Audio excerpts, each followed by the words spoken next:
Welcome back to Generative AI and Delivery of Legal Services. Today we're going to talk about cultivating a culture of innovation. How do you do that?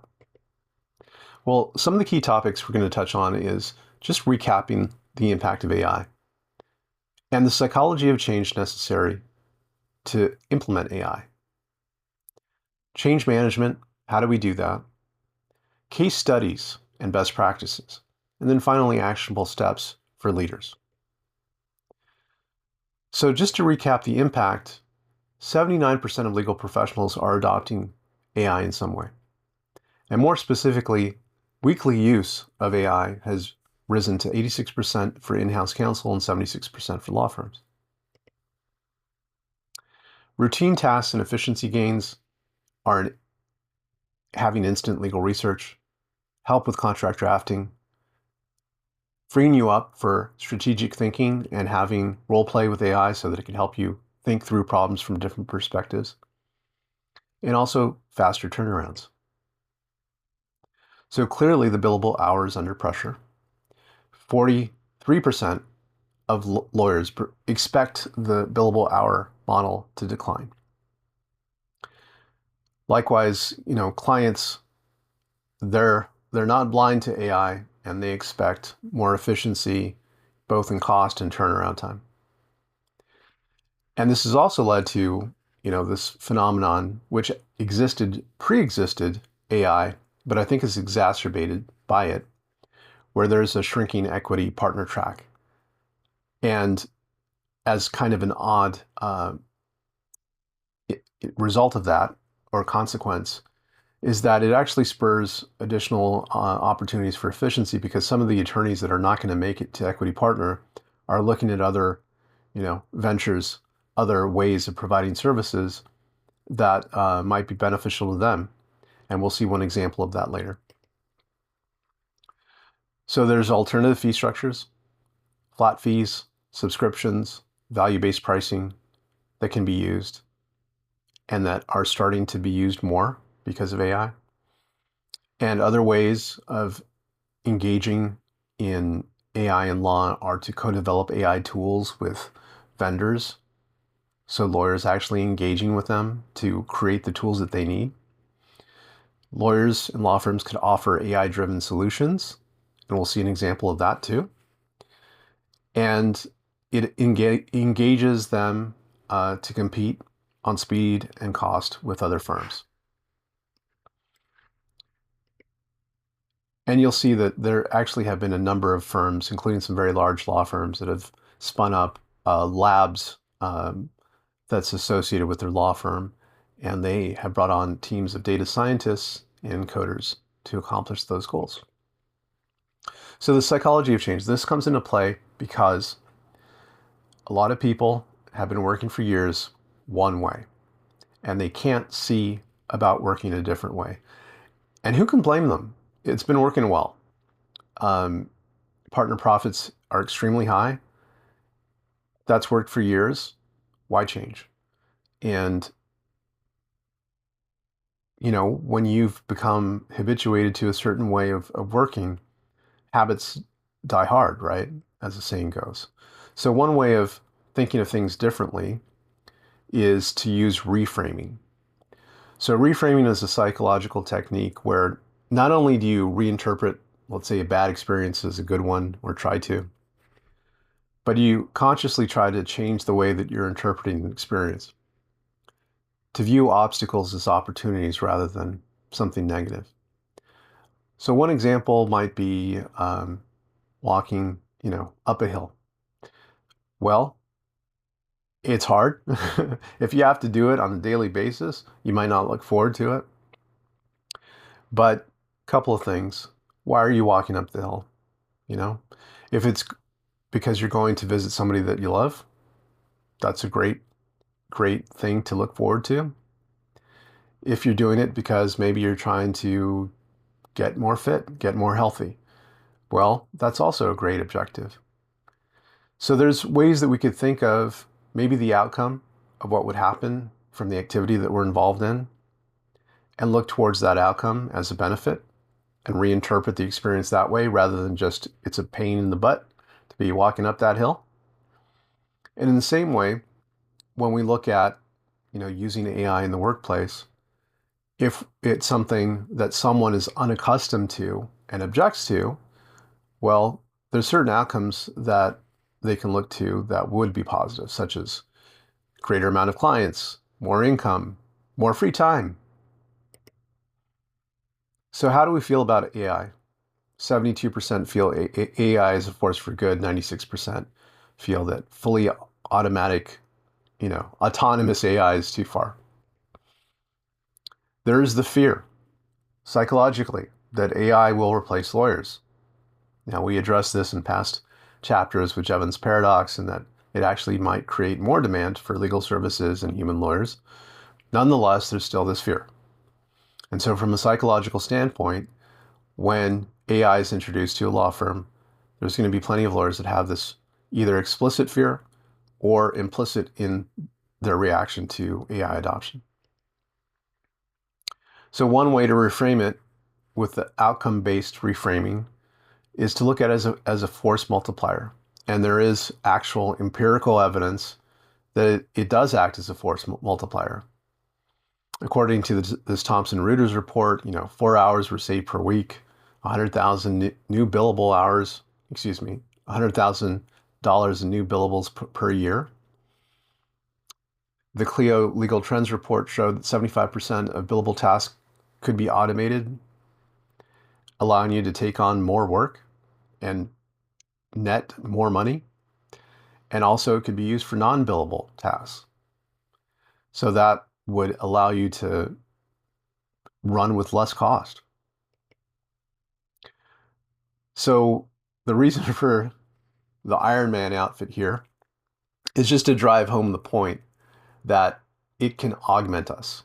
So Tony Stark, ordinary dude, very bright, but just an ordinary man. But the suit, the Iron Man suit, is what makes him extraordinary because he can fly with it. He can, save the world with it. Well, help the Avengers save the world with it. But point being is that AI can function like that for us.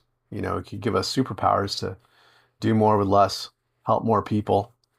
And so that's the reframing of it, is that AI is a suit of armor that empowers us to save the world.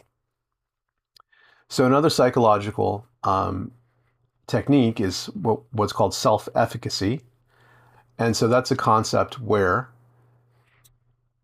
when a person like engages in behaviors and has positive outcomes from it, it helps them to become more confident, which is kind of common sense. But psychologist Albert Bandura formalized this so that an individual's belief in their capacity to execute behaviors, to do something, that belief is necessary to achieve goals. So how do you do that? Well, one is that you have mastery experiences. So you do it, right? You successfully complete tasks, and it strengthens your self-confidence. So by simply engaging with AI, right? Using it, learning more, prompt engineering to understand how to get better results and to do that repeatedly makes you more confident. Vicarious experiences, which is also observing other people succeeding. So it's not just yourself, but it's also the community of people that you work with and seeing that they're using AI to their benefit and getting positive outcomes. Encouragement doesn't hurt. So one way is to encourage others. What goes around comes around. And so I believe that you put good karma out in the world and you get it back and you all grow more confident. But it's not just, I want to be clear, it's not just about feeling good. It's about learning the skills so that you do, that you use AI in a competent and effective way that actually bears great results in some objective way. More clients, more money, less time spent. And from that, you feel good, right? And from that, you encourage others. And also, another source of self-efficacy is just that you're doing all of this that we talked about from a good place, so to speak, that you're, you know, kind of over the basic needs, that you're in a good place from a health standpoint, and that all of that's taken care of. Because only when you're in a good mental and physical space can you, extend and take on efforts like this. So there's a change management framework, and this is something that you're actually using in your capstone project. And this framework is inspired by Andrew Ng's AI transformation playbook. Step number 1, you overcome skepticism through pilot projects. You want to start small. You want to start with a well-defined project before scaling it larger. I think the number one problem that law firms and lawyers make is that they try to just use it for everything. Everyone is so excited about AI right now. They just kind of throw it at everything, and it doesn't work well for everything, especially when you haven't defined the problem. And so you want to avoid that. But if it's done well, as the framework suggests and as your project requires, you want to focus on a small win. Number 2, for a law firm, and even if it's a smaller law firm, it could be a dedicated AI team of 1, which might be you at the law firm that you go to work for. But it should be if it's a larger firm, it could be a team of partners, associates, but also like people on the front lines, staff, paralegals, administrative assistants that are using AI day to day and engaging with clients, and all coming together. But the important part is taking responsibility for implementing AI. So it's not diffuse. It's not, I don't know who's working on that, or it's someone else's responsibility. It's that there's a clear line of accountability. So even if it's a team of 1, that person takes ownership of AI implementation within the firm. Why? Because then you make sure it gets done, and it also gives that person a dedicated focus to that task. Step number 3, practical AI training as the core of transformation. So when you do it, you learn it, and you become comfortable with it, and you become an expert at it. And so if they don't really, if people within the firm really don't know how to use it, they're not going to make good use of it. So it goes beyond just demos like, hey, check this out. This is really cool. That's not going to convince people. That's not going to change their behavior. Remember, self-efficacy requires that people engage with it themselves and see positive outcomes. So the only way to help them to understand how this stuff can benefit them is to train them on it. So if you're at a law firm and you show people what something can do, that's a good start.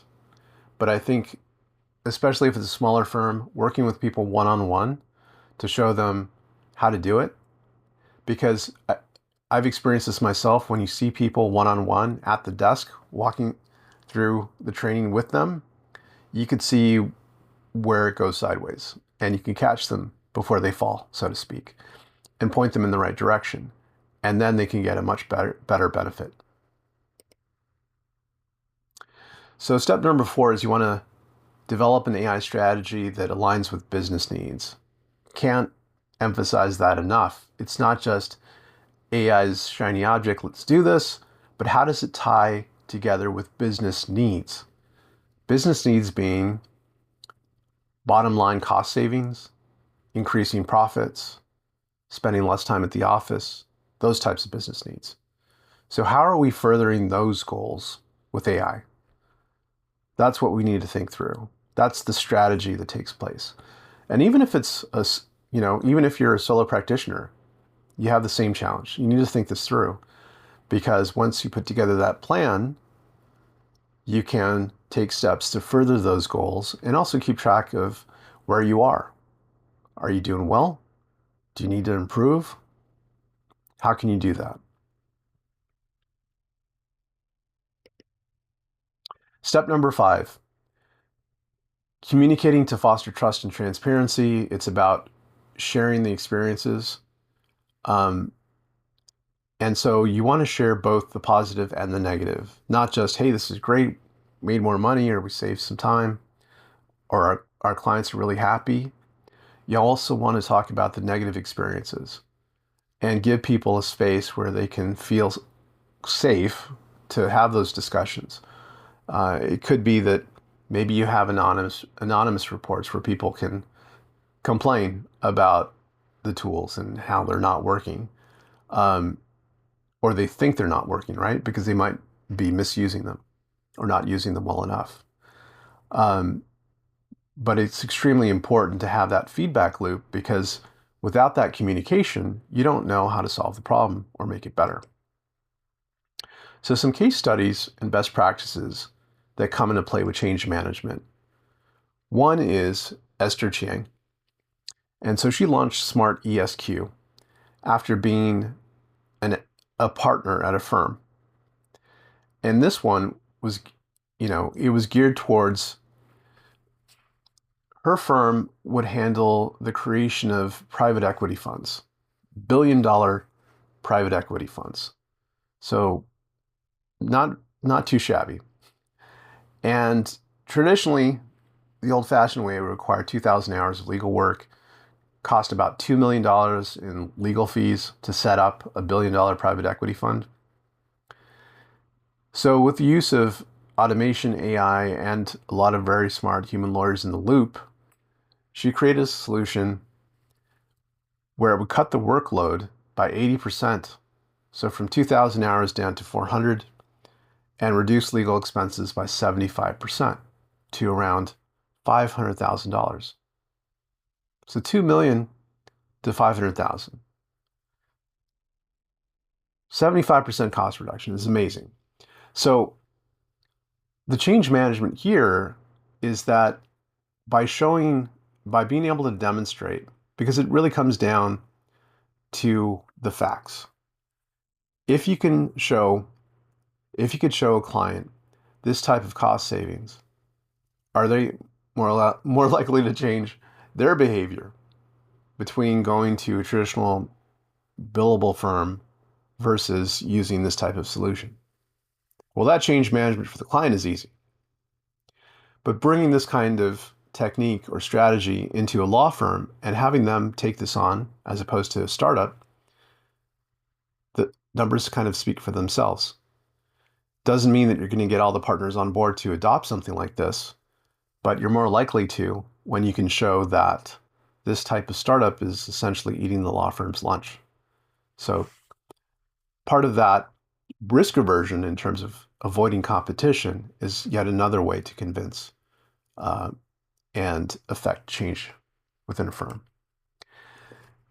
And a good example of actually doing it within a firm is Neuron.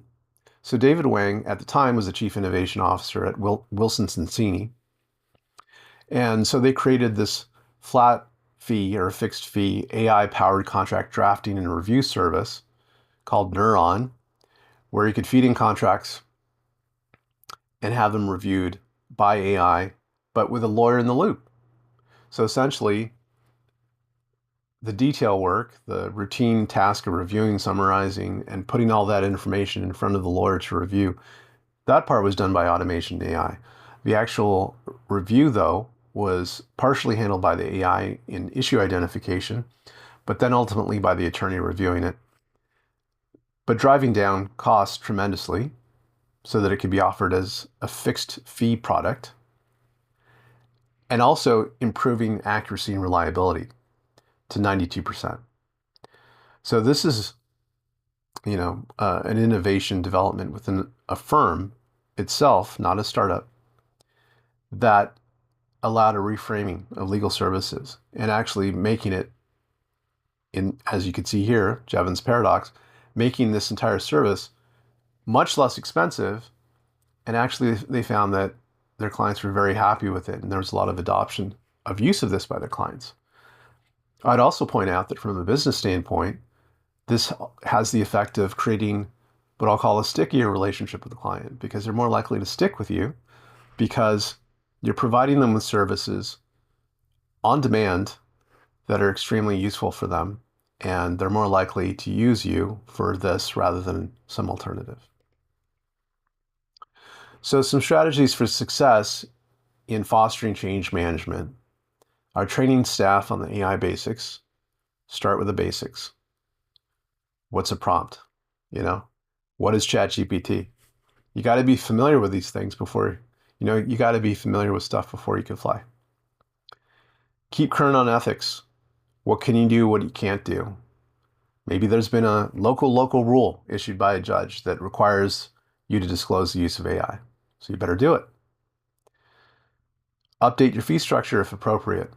Does a flat fee make sense now? Has it become so routine and automated that it's possible to just flat fee a service? Or maybe offer it on value-based pricing.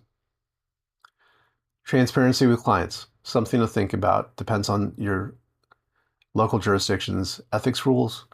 But like I said, I think it's good practice. So some actionable steps for leaders like yourself stepping out into the world of practicing law. One is when you look at what you're doing within a firm in terms of AI implementation and AI strategy is you want to begin with the end in mind.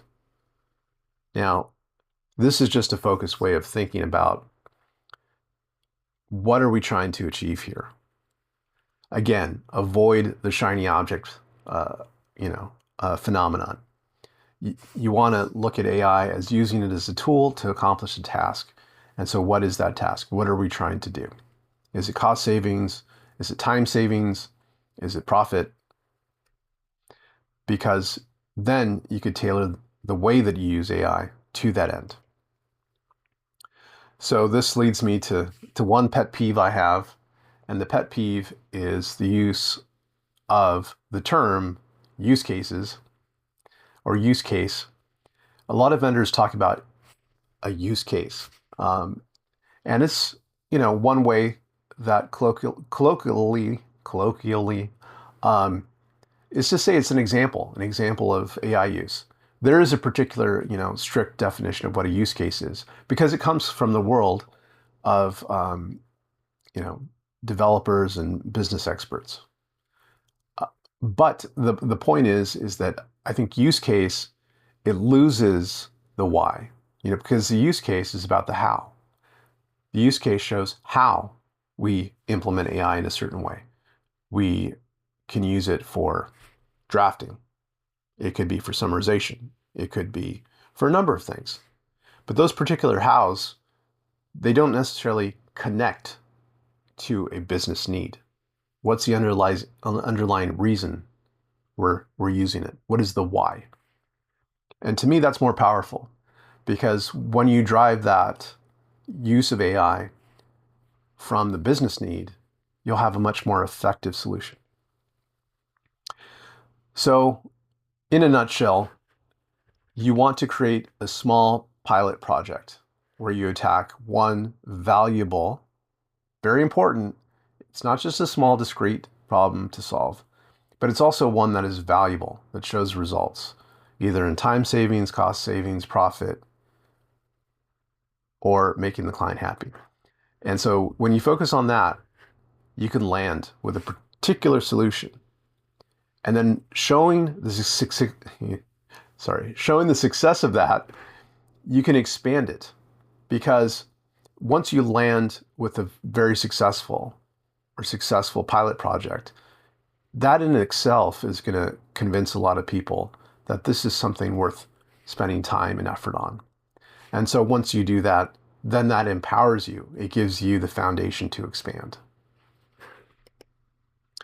So to recap, we talked about the impact of AI and the psychology of change necessary to bring these changes to a law firm. We looked at a framework for how to change behavior within a law firm and help AI adoption. We looked at a couple of case studies and best practices for how to do that. And finally, action steps for leaders. I really hope that this helps you. Your capstone project is focused on this. And the reason that I had mentioned before about why I put this capstone project into the curriculum is because I think it's a great plan for you to have going out into the world. It helps to organize the thoughts about everything that we've learned throughout this class and to make it into something that you could actually use in the world. And even if the law firm, organization, or company that you go to work with doesn't have a strategy to implement, I'm not saying that you just walk in and they're going to take this and run with it. But it's going to give you the frame of mind of understanding from a larger strategic standpoint how this all fits together. And so I hope it helps you. So thank you so much for sitting through Cultivating a Culture of Innovation. See you next time.